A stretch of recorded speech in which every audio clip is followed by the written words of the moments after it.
चतुरदास जी अपने गुरुदेव की सेवा में रहते थे। बड़े अहोभाग्य है जिनको गुरुदेव के आज्ञा पालन करने का सौभाग्य मिलता है। उनके पुण्य की क्या महिमा, जिनको गुरुदेव आदेश करते हैं आप ऐसा कीजिए। अहोभाग्य अहोभाग्य जिन्हें गुरुदेव की आज्ञा मिल गई। इन्हीं का नाम खोजी जी पड़ा, चतुरदास जी का नाम खोजी जी पड़ा। ये गुरुदेव जी के सेवा में, अब जैसे गुरुदेव लघु शंका कर रहे हैं तो पानी लिए खड़े, गुरुदेव को हस्त प्रक्षाल आचमन आज्ञा कब क्या हो जाए तो जल की सेवा लिए खड़े थे। गुरुदेव जी लघु शंका में ही समीप बैठे। बड़ा भारी पीपल का वृक्ष दूर था तो वायु के द्वारा उसके फल और पत्ते बीज सब पड़े थे। लघु शंका किए, हंसने लगे और हंसते हंसते हाथ प्रक्षालन किया, आचमन किया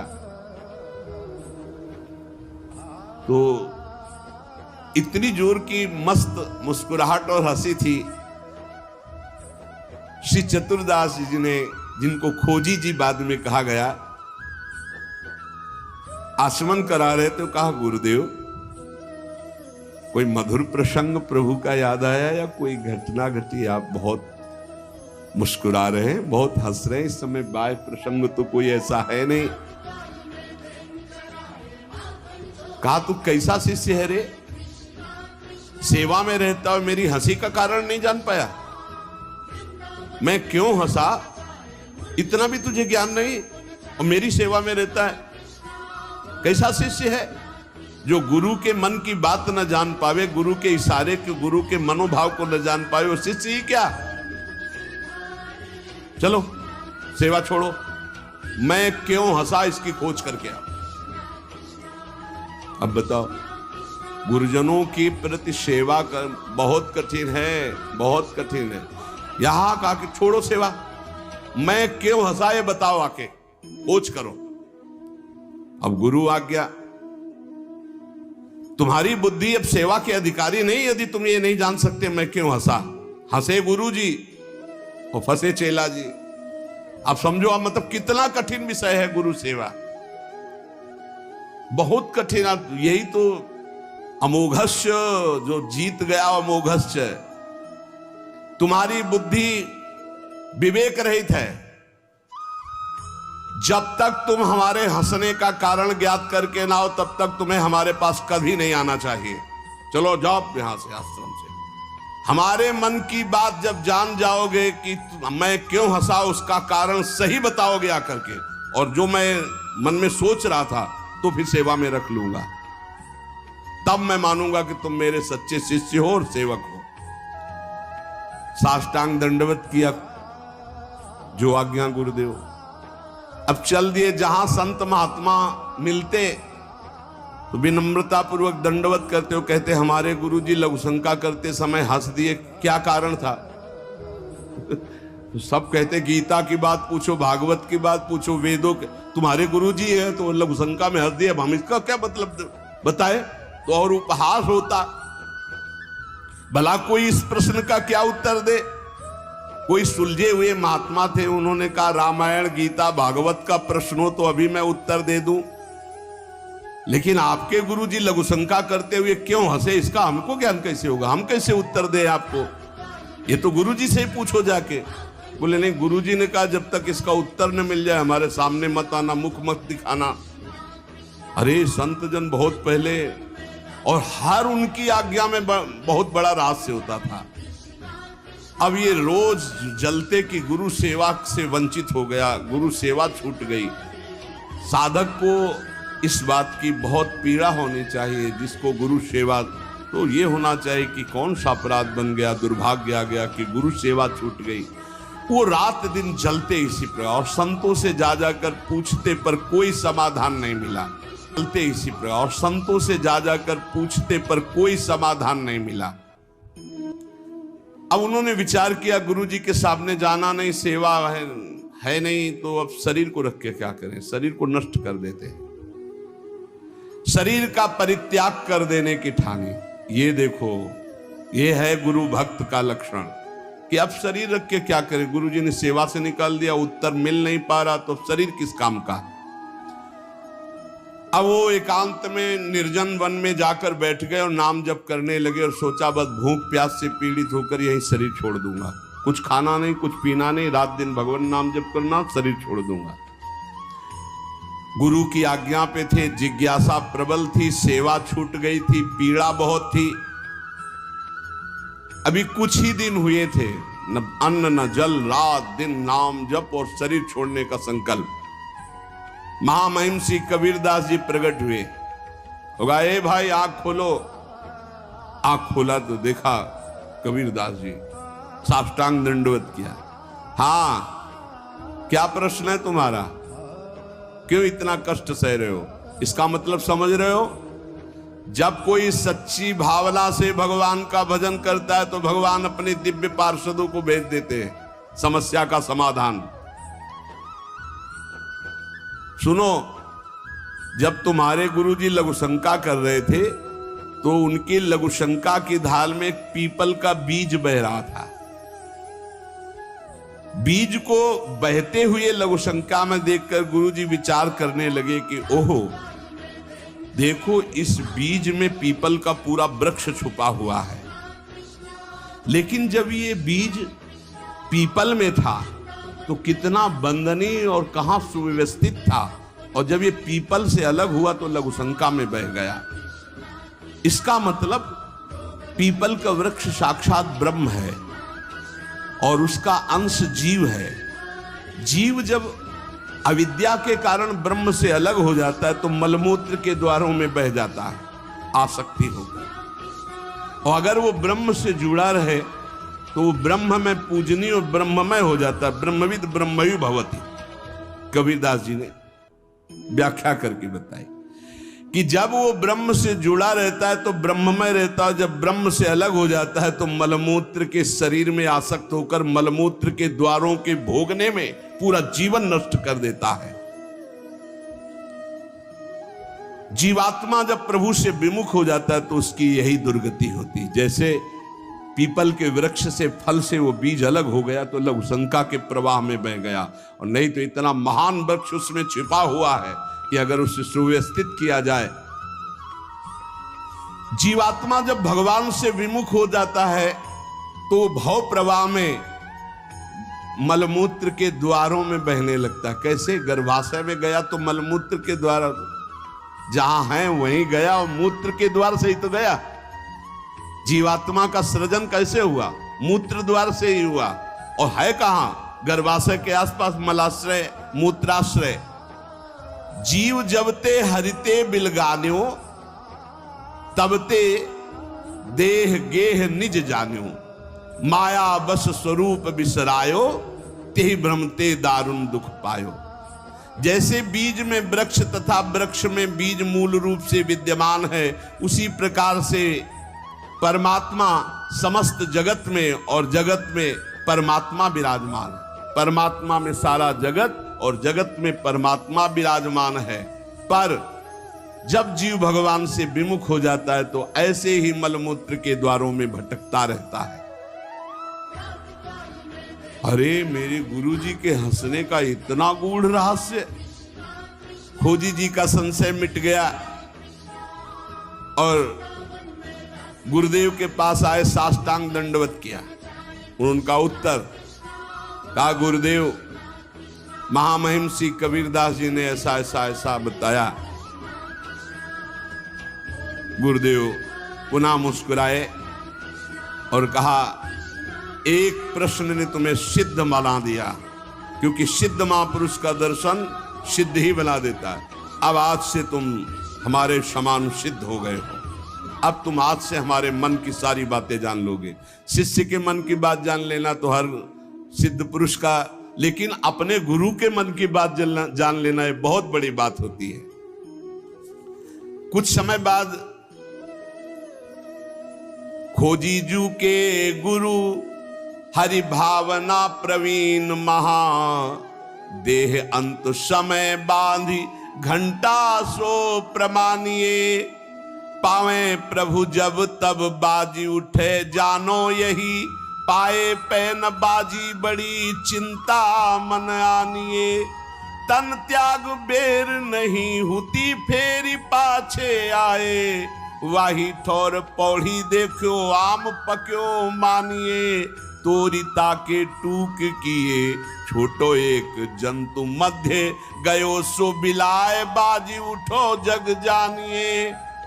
खोजी जी की बड़ी महिमा प्रकाशित हुई, गुरु भक्त थे। आज तक किसी को कहीं भी अगर विशेष कृपा प्राप्त हुई तो गुरुदेव के बल से। खोजी जी के गुरुदेव का जब अंतिम समय आया, भगवत चिंतन परायण रहते थे, उन्होंने एक घंटा बांध दिया और कहा जब मेरा मोक्ष हो जाएगा तो घंटा बज जाएगा, जब मेरा भगवत मिलन हो जाएगा तो घंटा बज जाएगा। शिष्यों से कहा घंटा स्वयं बजेगा जब मेरा शरीर छूटेगा, भगवत प्राप्ति होगी। परंतु आश्चर्य हुआ, गुरुजी का शरीर तो छूट गया पर घंटा नहीं बजा। सब जितने और शिष्य थे बहुत चिंता में हो गए कि क्या गुरुजी की गति नहीं हुई। गुरुजी कह रहे थे जब मेरा गति हो जाएगी, भगवत प्राप्ति हो जाएगी, शरीर छूटते ही तो घंटा बज जाएगा, लेकिन घंटा तो बजा नहीं। और गुरुजी के वचन परम सत्य, इसका मतलब गुरुजी को भगवत प्राप्ति नहीं हुई। भ्रमण में गए थे, कुछ समय बाद खोजी जी आए तो बड़ी समाज में उदासीनता थी शिष्यों में सब, और खोजी जी से कहा गुरुजी की सद्गति नहीं हुई। क्यों? गुरुजी तो स्वयं ब्रह्म स्वरूप है। बोले उन्होंने घंटा स्थापित किया था कि जब शरीर छूटेगा भगवत प्राप्ति होगी तो घंटा बज जाएगा, तो घंटा तो बजा नहीं, तो गुरुजी के वचन असत्य नहीं हो सकते, मतलब गुरुजी का मोक्ष नहीं हुआ। खोजी जी कहां गुरुजी का शरीर छूटा था? बोले आम के पेड़ के नीचे गए, जहां गुरुजी लेटे थे मुझे बताओ। बोले यहां लेटे थे। लेट गए और सामने देखा तो एक पका हुआ आम था ऊपर। उनका इस आम को तोड़ो। आम को तोड़ा और जे भी उस आम को चीरा तो एक कीड़ा निकला, और बस वो कीड़ा अंतर ध्यान हुआ, सोई घंटा बज गया। कीड़ा अदृश्य हो गया और घंटा स्वयं बज गया। बहुत विचित्र बात है। भला इतने सिद्ध महापुरुष, क्या इनकी गति में अंतर आम ने डाल दिया? बोले हां। दो इसके भाव प्रकट किए। शिष्य की तो योग्यताई नीके मन आई अजू, गुरु की प्रबले पहने को घटी क्यों भई। सुनो या की बात मन बातवत गति कही, सही ले दिखाई और कथा तिरसिमयी। बोले इसके दो भेद हो गए। पहला, जिसके शिष्य इतने सिद्ध हैं उनकी गुरु की भला गति बिगड़ जाएगी, पर दिखाया दो भाव इसमें प्रकट किए गए हैं। पहला दिखाया गया, चंचला ही मना कृष्णा प्रमाथि बलवद दृढ़म, तस्याहम निग्रहम मन्ने वायुरिव सुदुष्करम। ये मन बड़ा चंचल है, प्रमथन स्वभाव वाला है, बड़ा बलवान है, इसको वश में करना मानो तूफान को रोकने के समान है। मन को बहुत संभालना कठिन है।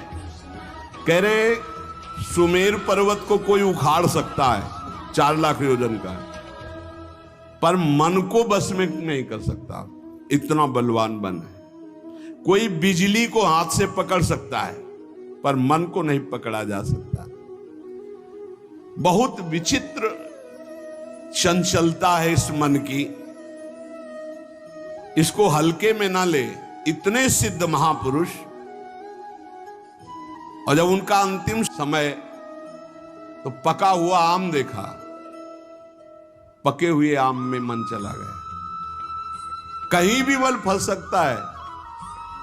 इतने सिद्ध महापुरुष आम में तो घंटा नहीं बजा। ये पहला जन साधारण के लिए। और असाधारण बात थी कि आम में तो मन गया, पर वैष्णव का मन स्वयं भोक्ता होता नहीं। वो तो कोई भी अच्छी चीज देखे तो भगवान में, तो तत्काल भगवान का ध्यान किया कि अब असमर्थ हूं, शरीर छूटने वाला है। ये आम बहुत बगीचे का हमारे सुंदर था, हम सोचते आपको भोग लगा देते। इसी सोच में प्राण निकल गए। तो भगवान ने अंतिम इच्छा पूर्ति करने के लिए कीट रूप धारण करके आम पाने आ गए। तो भगवान से मिलन हुआ नहीं। जब आम को छेदन किया और वो भगवान अंतर ध्यान हुए, तब जाके खोजी जी से मिले तो घंटा बज गया। इसका आंतरिक रहस्य बताया। तो यहां ये बताया गया कि मन बड़ा चंचल है। भगवत प्राप्ति करने वाले उपासक को कहीं भी अपने मन की वृत्ति ना अटक जाए, इसमें अंतिम तक सावधान रखना है। अंतिम तक कभी भी फंस सकती है। और दूसरी बात है, जिसका स्वभाव बन गया है हर वस्तु हर व्यक्ति में भगवान का दर्शन, भगवान को समर्पण, तो उसकी दुर्गति नहीं हो सकती। तीसरी बात, जो गुरुदेव के शरण में रहकर गुरुदेव की आज्ञा अनुसार चलते हैं, आपको सच्ची बतावें, गुरु अपने से भी ऊपर महिमाशाली उसे बना देता है। इस प्रसंग से समझिए कि अगर खोजी जी को गुरुदेव ने आज्ञा दी तो सिद्धों के परम सिद्ध बना दिया अपने शिष्य को। इसका नाम मृत्यु लोक है। यहां सब अपने समय से चले जाएंगे। अगर सत्संग सुनते हो, भगवान की शरणागत हो और तुम्हारा कोई पधार जाता है, तुम विकल हो जाते हो, श्रद्धा नष्ट हो जाती, तो किस बात की शरणागति? तुम्हें क्या पता नहीं कि इस लोक का नाम मृत्यु लोक है, यहां सब मरेंगे। इसलिए कभी भी मोह नहीं होता जो शरणागत होता है। शोक और मोह, क्षुधा और पिपासा। जब भजन में मन लगता है तो प्यास और भूख इसकी परवाह नहीं होती। आप आश्चर्य मानेंगे, 8-8, 10-10 दिन, 10-10 दिन भोजन ही नहीं मिला।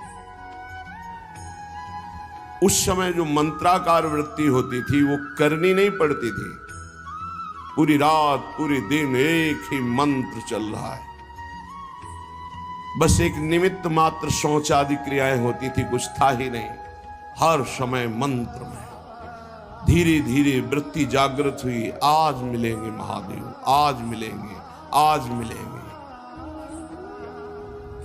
वहां भूख प्यास की परवाह थोड़ी होती। और क्या काशी में अन्न की कमी? अन्नपूर्णा का राज्य है।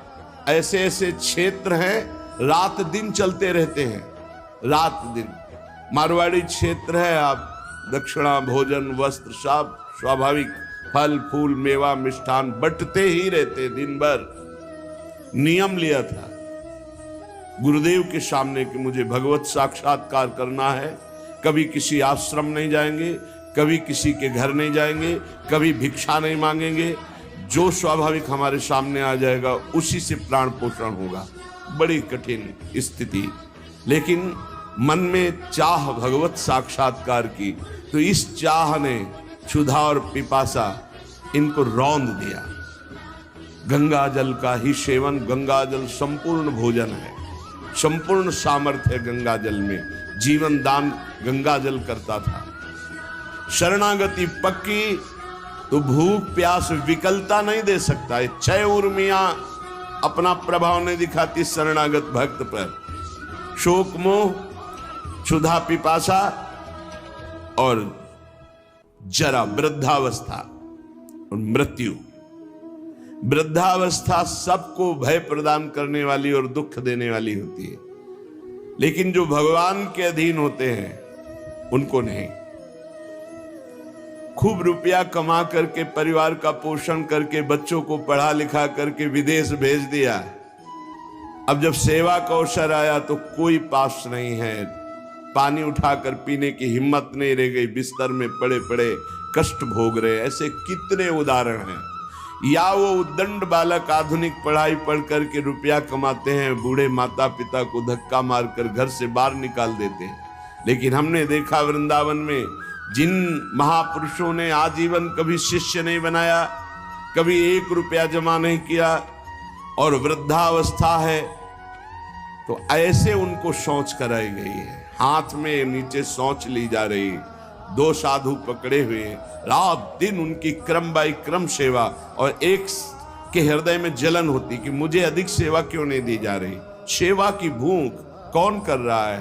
भगवान, जिनका कोई नहीं और रात दिन भजन किए तो स्वयं भगवान है। वो अंतिम समय से राधा राधा ऐसे कहते हुए शरीर पूरा हुआ। 1 रुपया नहीं कभी जीवन में, एक शिष्य नहीं, एक परिचय नहीं।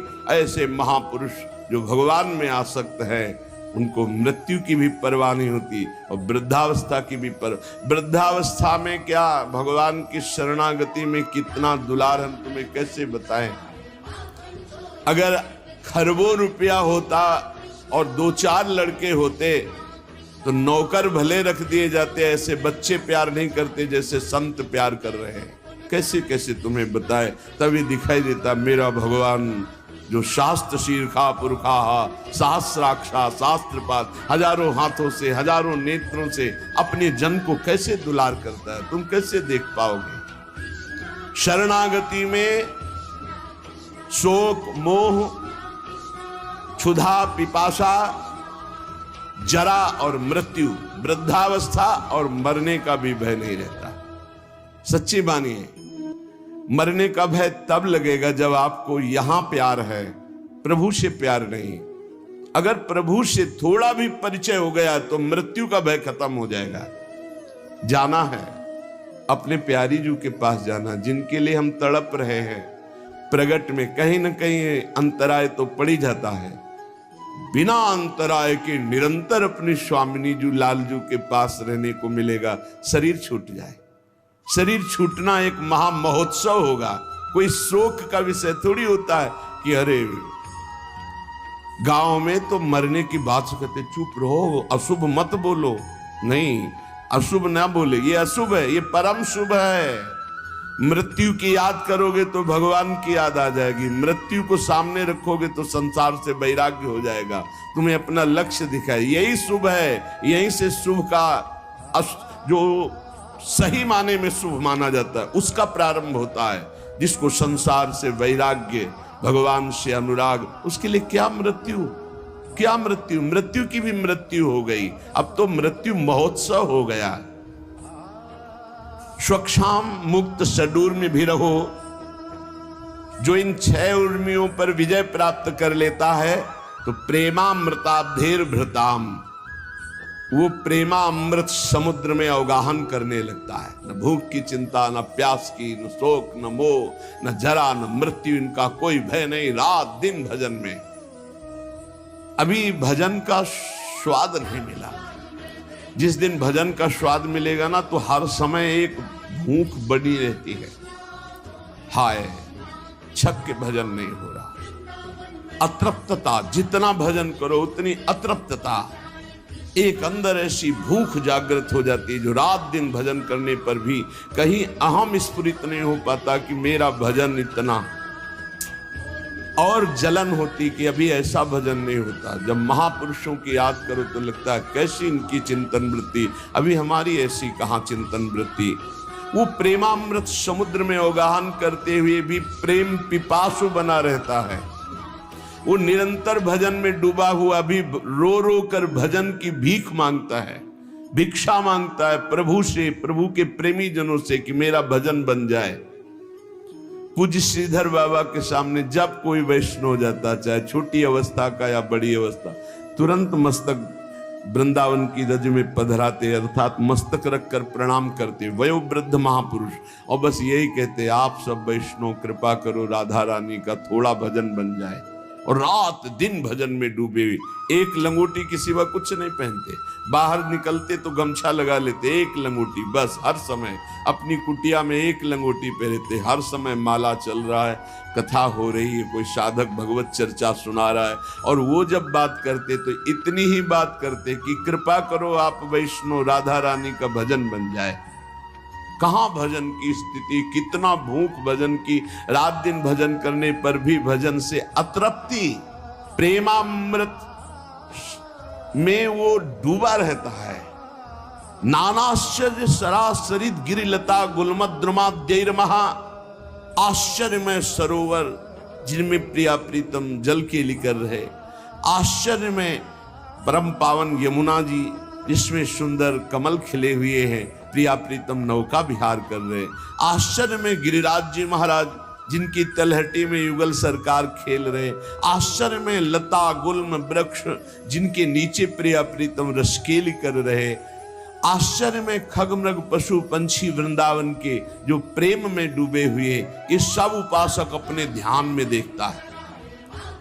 कभी ध्यान में जल केली चल रही, कभी रास विलास चल रहा, कभी वर्षा ऋतु, कभी झूलन लीला, विविध प्रकार के महासुख की वृत्ति उसके हृदय में, यही प्रेमामृत समुद्र में डूबना है। हतेस्मिन् हा वृंदावन नव निकुंजेश्वरी कृपाम विधेहि त्याक्रंदन व्यहरण मध्ये पिचमुः त्रिकालम श्री वृंदा विपिन दिशि वृंदानि च नमस्कृतीनां सर्वांगै कुरुच पुरु तत्प्रेम वलितः। वो वृंदावन प्रेमामृत में डूबा हुआ उपासक पुकारता रहता है, हा वृंदावन, हा वृंदावनेश्वरी, हा नव निकुंजेश्वरी, मुझ हतभागी दासी पर कृपा कीजिए। बार बार वो ऐसा पुकारता रहता है।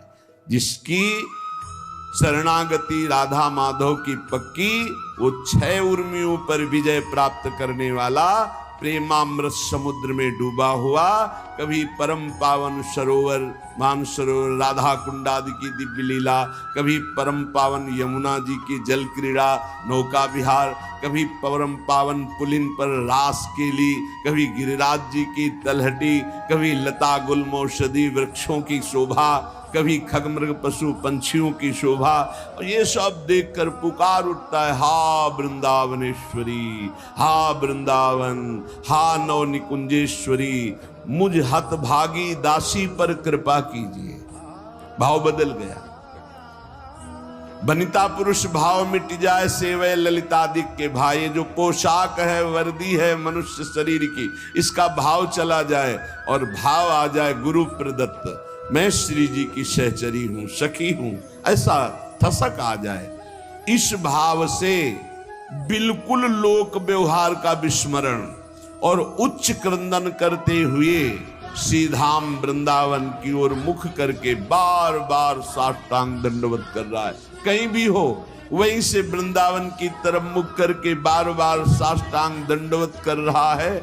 और अहो क्रंदन उच्चैर्हृत सकल सर्वस्व इवशम लुठन भूमौ नेत्रा गलित जलधारा प्रतिपदम अजस्र श्री वृंदावन विरह दुख प्रसरतो भवेद्यः कुत्रापि प्रथयति सैक क्षितियशः। ऐसा रो रहा है मानो सब कुछ लुट गया हो।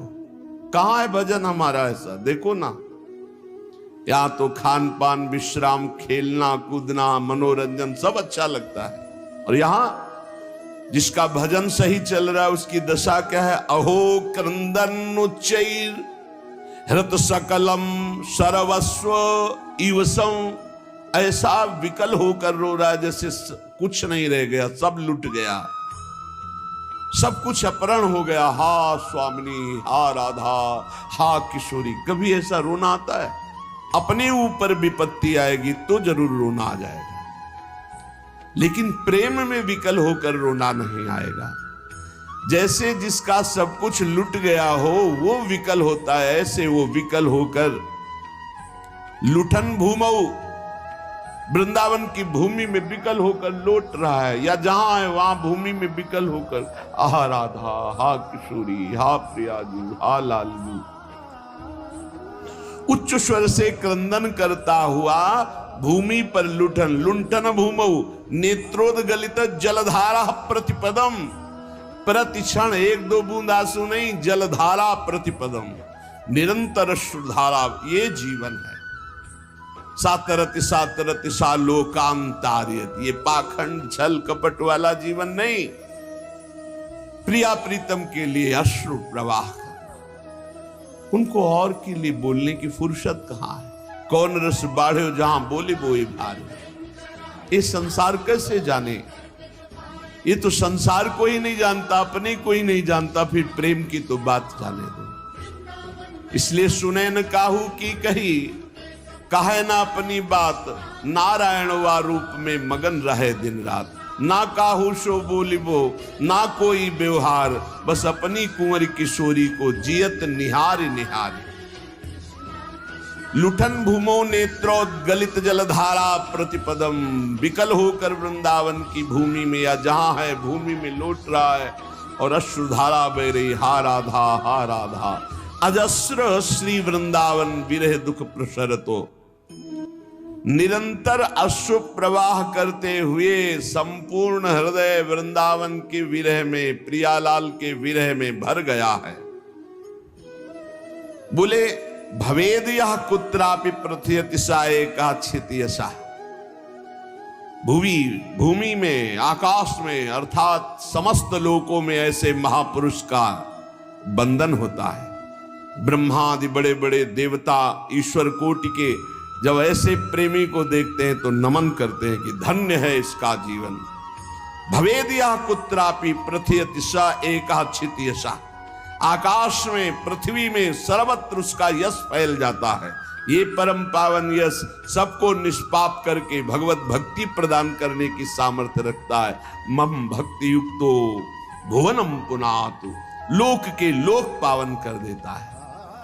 अब ये प्रेम कैसे जागृत हो, कैसे हम ऐसे प्रेमी बने जैसा श्रीपाद प्रबोधानंद जी महाराज कह रहे, वृंदावन की भूमि में लुटता हुआ श्रुधारा प्रवाहित करता हुआ, हा नव निकुंजेश्वरी, हा लाडली, अब मेरा जीना मुश्किल हो रहा है। ऐसी विकलता, ऐसे विकल प्रेमी महापुरुष को समस्त देवता ब्रह्मादि नमस्कार करते, पूरे भुवन में यश फैल जाता है और वो यश सबका मंगल करने वाला होता है।